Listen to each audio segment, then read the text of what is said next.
गरीब बेटी के लिए आया लंदन और दुबई से रिश्ता।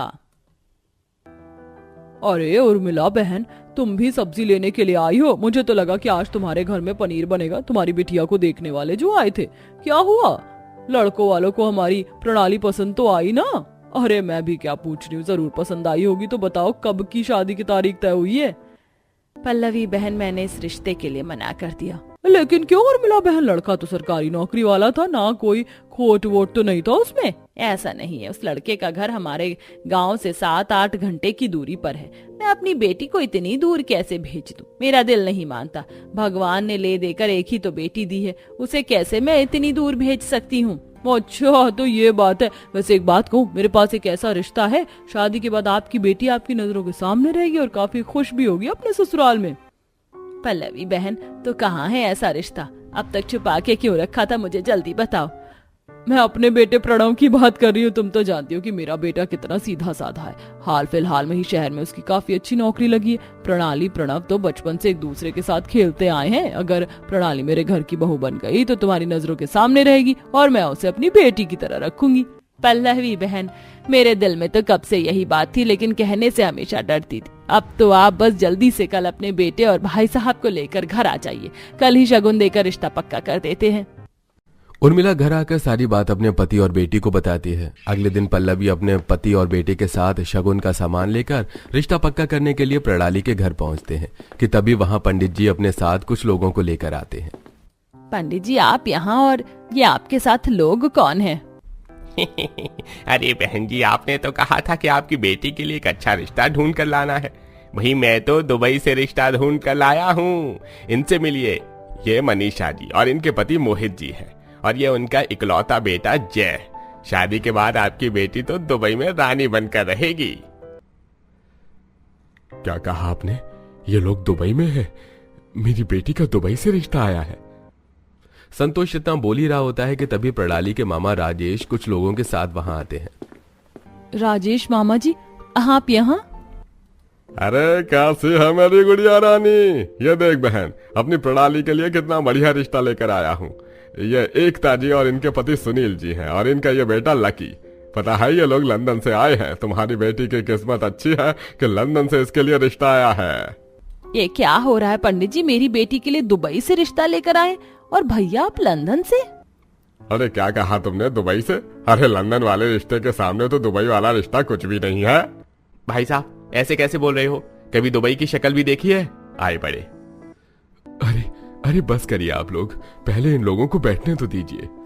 प्रणव के माता पिता एक जगह खड़े हो जाते हैं। वहीं दूसरी तरफ लंदन और दुबई से आए लोग आराम से बैठ जाते हैं। दिखने में प्रणाली काफी ज्यादा सुंदर और सुशील लड़की थी, जिसके चलते लंदन और दुबई दोनों ही रिश्ते वाले प्रणाली को अपने अपने घर की बहू बनाना चाहते थे। अरे बहन जी, आप अपनी बेटी हमें आंख बंद करके सौंप दीजिए। आपकी बेटी को हम रानी बनाकर रखेंगे। जैसे हमारे लंदन की रानी, वैसे आपकी बेटी हमारे घर की रानी। ये तो सिर्फ कहने की बात होती है। अरे बहन जी, लंदन कहाँ इतनी दूर, और दुबई का इंडिया से सिर्फ 4 घंटे की दूरी पर है। प्लेन पकड़कर आप कुछ घंटों में अपनी बेटी से मिलने के लिए आ सकते हैं। आपकी बेटी को तो हम पैर के अंगूठे से लेकर सिर के बालों तक पूरा सोने में भर देंगे। मेरे डैड बिल्कुल ठीक कह रहे हैं। हमारे पास किसी भी चीज की कमी नहीं है। बंगला है, ढेर सारी लग्जरी गाड़ी है। पता है मेरे लिए तो आए दिन कितने बड़े बड़े घरों से रिश्ते आते हैं, लेकिन मुझे तो सिर्फ एक इंडियन लड़की से ही शादी करनी है। अरे इतने बड़े घर से रिश्ते आते हैं तो यहाँ क्या कर रहे हो? जाओ अपने दुबई में। और वैसे भी तुम दुबई वालों के पास काम ही क्या है? 24 घंटे तो बस वल्ला हबीबी करते रहते हो। प्रणाली, ट्रस्ट मी, मैं तुम्हें बहुत खुश रखूंगा। पल्लवी दुबई और लंदन वालों को प्रणाली का हाथ मांगता देख उर्मिला चौंक जाती है। उर्मिला बहन, ये सब क्या हो रहा है? आप लोग इन्हें कह क्यों नहीं देते? प्रणाली तो हमारे ही घर की बहू बनेगी ना। हमने तो कल ही रिश्ता पक्का कर दिया था। अरे पल्लवी बहन, जरा खुद को मेरी जगह रखकर देखो। अगर तुम्हारी बेटी के लिए दुबई और लंदन से रिश्ता आता तो तुम क्या अपनी बेटी का रिश्ता गांव में ही करती? मुझे माफ कर देना बहन, लेकिन अब मैं अपनी बेटी की शादी इस गांव में नहीं कर सकती। मैं तो बहुत खुश हूँ कि मेरी बेटी के लिए लंदन और दुबई से रिश्ता आया है, लेकिन हम लोग अभी ये फैसला नहीं कर पा रहे हैं कि किसके हाथ में अपनी बेटी का हाथ दें। ये फैसला तो अब हमारी प्रणाली ही कर सकती है। मैं इतनी जल्दी कोई फैसला नहीं करना चाहती। कम से कम मुझे 1 हफ्ते का वक्त दिया जाए। 1 हफ्ते बाद मैं आपको बता दूंगी कि मुझे किससे शादी करनी है, किससे नहीं। प्रणाली की बात सुन दुबई और लंदन से आए रिश्ते वाले गांव में ही एक कॉटेज लेकर रहने लगते हैं। तो वहीं पल्लवी का दिल टूटता है और अपने बेटे को लेकर वापस अपने घर चली जाती है। वहीं प्रणाली ये सारी बात अपनी सहेली ईशा को बताती है। प्रणाली तू तो बहुत लकी है यार, अगर मेरे लिए रिश्ता आता तो मैं तो दोनों को ही हाँ कर देती। ये तू कैसी बातें कर रही है? मेरी परेशानी को सुलझाने की बजाय तू तो मुझे और उलझा रही है। परेशान मत हो यार, मैं तो मजाक कर रही थी। तेरी इस प्रॉब्लम का बहुत अच्छा सोल्यूशन है मेरे पास। देख, तू एक दिन उस दुबई वाले लड़के के साथ घूमने जा और एक दिन उस लंदन वाले के साथ, जिसका बिहेवियर, जिसका नेचर तुझे अच्छा लगे तो उसको तू हाँ कर देना। हाँ तू सही कह रही है, ऐसे उन्हें मैं परख भी लूंगी कि वो किस तरह के लड़के हैं। अगले दिन प्रणाली सबसे पहले लंदन से आए लड़के लकी के साथ घूमने के लिए जाती है। आप गोलगप्पे खाएंगे? हमारे यहाँ बहुत बढ़िया गोलगप्पे मिलते हैं। आप इंडियन लोग क्या क्या खाते हैं हाँ? इस पानी को तो देखिए कितना ज्यादा गंदा है और यहाँ कितने ज्यादा मॉस्किटोज भी हैं। मैं ऐसी जगह से कभी कुछ खा नहीं सकता। क्या आप आसपास कोई रेस्टोरेंट या कैफे नहीं है? हमारा गांव शहर के काफी ज्यादा नजदीक है, आधे घंटे की दूरी पर है। यहाँ पर शहर में काफी अच्छे अच्छे रेस्टोरेंट हैं, आप चाहें तो हम वहाँ चल सकते हैं। प्रणाली लकी को एक कैफे में लेकर जाती है और अब दोनों वहाँ का मेन्यू देखकर चीज ऑर्डर करने लगते हैं। मेरे लिए ये बारबी ले आइए। इसे बारबी नहीं बल्कि बारबेक्यू कहते हैं। तुम इंडियन लोग कितने ही आगे क्यों ना बढ़ जाओ, लेकिन अंग्रेजी बोलने में पीछे हमेशा रहोगे। लकी की यह बात प्रणाली को बिल्कुल भी अच्छी नहीं लगती। भले ही लकी प्रणाली के सामने अपनी अमीरी और अपने लंदन की काफी सारी चीज झाड़ रहा था, लेकिन साथ ही प्रणाली के साथ काफी अच्छा बिहेव भी करता है और शाम को प्रणाली को एक सुंदर ब्रेसलेट देता है। ये प्योर डायमंड ब्रेसलेट है, जब आप इसे पहनोगे तो इसकी खूबसूरती में 4 चांद लग जाएंगे। थैंक यू सो मच, लेकिन मैं इसे अभी नहीं रख सकती जब तक मैं कोई फैसला ना सुना देती। लकी से मिलने के बाद अब अगले दिन प्रणाली दुबई से आई जय से मिलने के लिए जाती है और दोनों एक पार्क में घूमते हैं कि तभी वहां एक गरीब बच्चा आता है। अंकल अंकल बहुत भूख लगी है, कुछ पैसे दो ना, खाना खाना है। तुम्हारी हिम्मत कैसे हुई मेरी पैंट को टच करने की? अपने गंदे हाथ दूर रखो मुझसे और ये पकड़ो पैसे। जय उस बच्चे को पैसे तो दे देता है लेकिन उसके साथ काफी बुरा बिहेव करता है। पार्क में घूमते घूमते अब जय को काफी गर्मी लगने लगती है। तुम लोग इतनी गर्मी में यहाँ कैसे घूम लेते हो? गॉड, मैं तो कभी बिना एसी के नहीं रह सकता। चलो हम लोग मेरी कार में बैठकर कहीं घूमने के लिए चलते हैं। ठीक है। जय भी प्रणाली के साथ पूरा दिन रहता है और उसका काफी अच्छे से ध्यान रखता है और शाम को जय प्रणाली को एक सोने की अंगूठी देता है जिसे प्रणाली लेने से मना कर देती है। बिना कोई फैसला करे आपसे कोई तोहफा नहीं ले सकती, बस कुछ दिन की बात है। जय को भी यही बोलकर प्रणाली घर आ जाती है और अब उसके दिमाग में जय और लकी दोनों ही चलने लगते हैं। प्रणाली आंगन में बैठकर दोनों के बारे में सोच रही होती है कि तभी वहां प्रणव हाथों में गर्मा गर्म पकौड़ी चटनी लिए आता है। ये देखो प्रणाली, मैं तुम्हारी मनपसंद पकौड़ी चटनी लेकर आया हूँ। माँ ने बनाई थी, उनको याद था कि तुम्हें उनके हाथ के पकौड़ी कितने ज्यादा पसंद है। माँ ने रिश्ते के लिए मना कर दिया, लेकिन उसके बाद भी आंटी को मेरा कितना ख्याल है। ऐसे उदास नहीं होते हैं, और वैसे भी जोड़ी तो ऊपर वाला बनाकर भेजता है ना। वैसे तुम्हें कल अपने कॉलेज के काम शहर जाना था ना, मेरे साथ चलना, मैं तुम्हें ले चलूंगा। तुम्हें याद था? मुझे तो लगा कि तुम भूल गए। तुम्हें मेरी हर एक चीज याद रहती है। अगले दिन काम खत्म कर प्रणाली और प्रणव घर लौट ही रहे होते हैं कि तभी प्रणाली के बगल से तेज रफ्तार में एक बाइक वाला गुजरता है।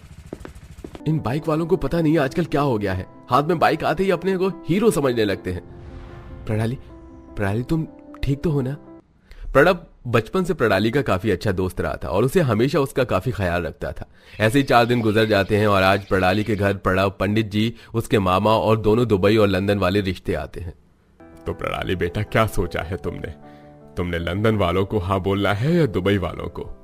जय, लकी, आप दोनों ही काफी अच्छे हैं। आप दोनों ने मेरा काफी अच्छे से ध्यान रखा, मेरी केयर की और मुझे कीमती तोहफे देने की भी कोशिश की। मैं आप दोनों में से किसी के साथ भी शादी करूं, मैं काफी खुश रहूंगी, लेकिन मैं आप दोनों से शादी नहीं कर सकती क्योंकि मुझे ऐसी जिंदगी नहीं जीनी जिसमें पैसा ही सब कुछ हो। मैं दुबई जाकर वहाँ का बुर्ज खलीफा और लंदन जाकर बिग बैन देखने में जरा भी इंटरेस्टेड नहीं हूँ। मुझे एक सिंपल लाइफ जीनी है, इसलिए मैं आप दोनों से शादी नहीं कर सकती। तुम्हें दोनों से शादी नहीं करनी है तो किससे करनी है? बोलो, तुम इतना अच्छा रिश्ता कैसे ठुकरा सकती हो? मुझे प्रणव से शादी करनी है। मैं जानती हूँ प्रणव मुझे बचपन से प्यार करता आ रहा है।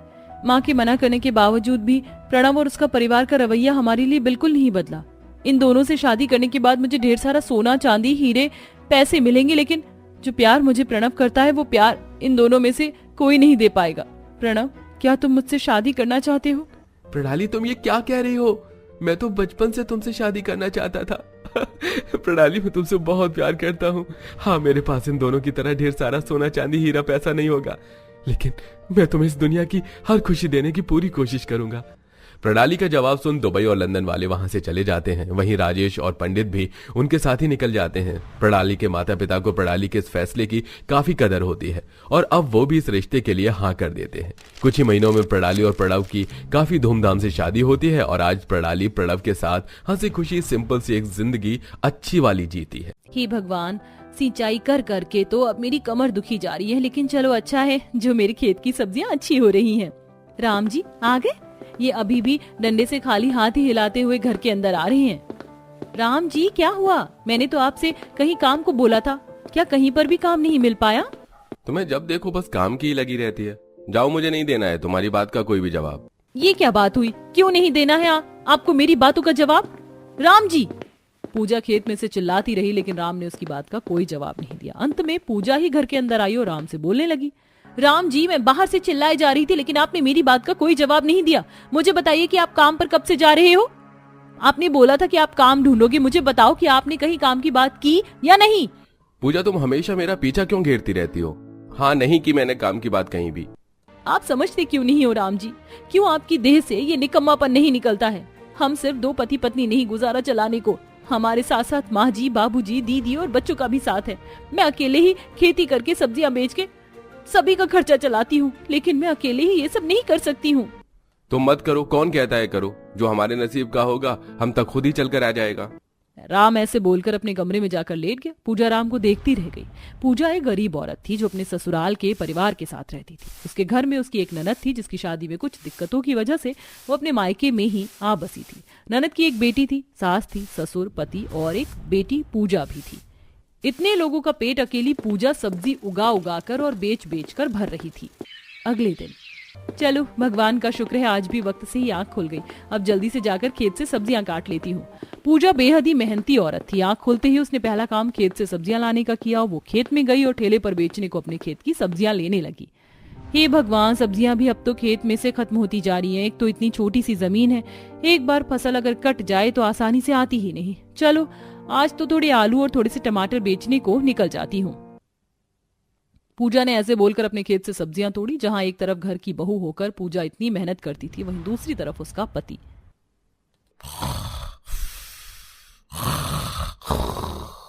राम और घर के सभी सदस्य घोड़े बेचकर सो रहे थे।